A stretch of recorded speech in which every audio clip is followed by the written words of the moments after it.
Hello friends, तो आज हम जानेंगे दर्शन और भक्ति क्या है, दर्शन किसे कहते हैं और भक्ति किसे कहते हैं। और ये सभी जो टॉपिक हम पढ़ रहे हैं, जितने टॉपिक आपको कवर करा रहे हैं, ये सभी एनसीईआरटी है। ठीक है क्या बच्चों?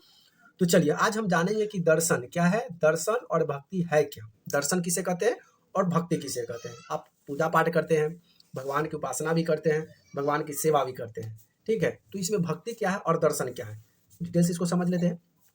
भारत के सर्वाधिक प्रभावशाली दार्शनिक में एक शंकर का जन्म 8वीं शताब्दी के केरल मध्य प्रदेश में हुआ था। देखिए, अगर इसकी बात करें तो ये शंकर का जन्म, शंकर एक भगवान थे, ठीक। लेकिन ये बात हो रहा है किसकी, 8वीं शताब्दी के केरल प्रदेश में जन्म हुआ था किसका, शंकर का। वे अद्वैतवाद का समर्थन थे, जिनके अनुसार जीवात्मा परमात्मा जो परम सत्य है, दोनों एक ही है। उन्होंने यह शिक्षा दी कि ब्राह्मण जो एकमात्र या परम सत्य है, ब्राह्मण क्या है, एकमात्र सत्य है, वह निपुण और निगरानी है। शंकर ने हमारी चारों ओर संसार को मिथ्या या माया माना और संसार का परित्याग करने में समर्थ संन्यास लेने और ब्राह्मण की सही प्रकृति को समझने और मोक्ष प्राप्त करने के लिए ज्ञान के मार्ग को अपनाने का उपदेश दिया। तो उन्होंने क्या किया, उन्होंने ब्रह्मचार्य का बोला, क्या ब्रह्मचार्य का पालन कीजिए।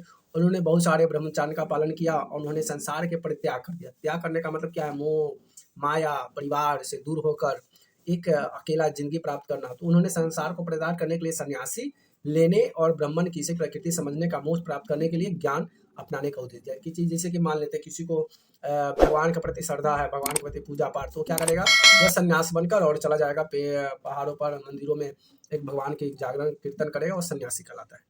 ठीक है।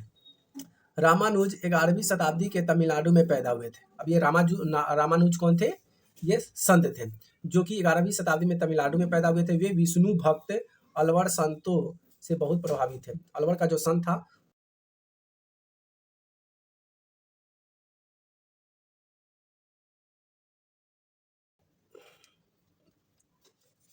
अलवर से वह बहुत प्रभावित थे। उनके अनुसार मोक्ष प्राप्त करने का उपाय विष्णु के प्रति अनन्य भक्ति भाव रखना था।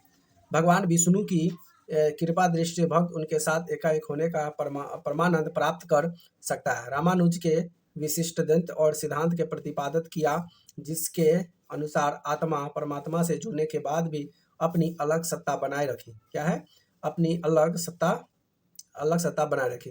रामानुज के सिद्धांत के भक्ति की नई धारा को बहुत प्रेरित किया, जो कि परिवर्तित काल में उसकी भारत के विकसित हुई। और ये हमारा था दर्शन और भक्ति के कुछ टॉपिक जो कि मैंने आपको यहाँ पे कराया।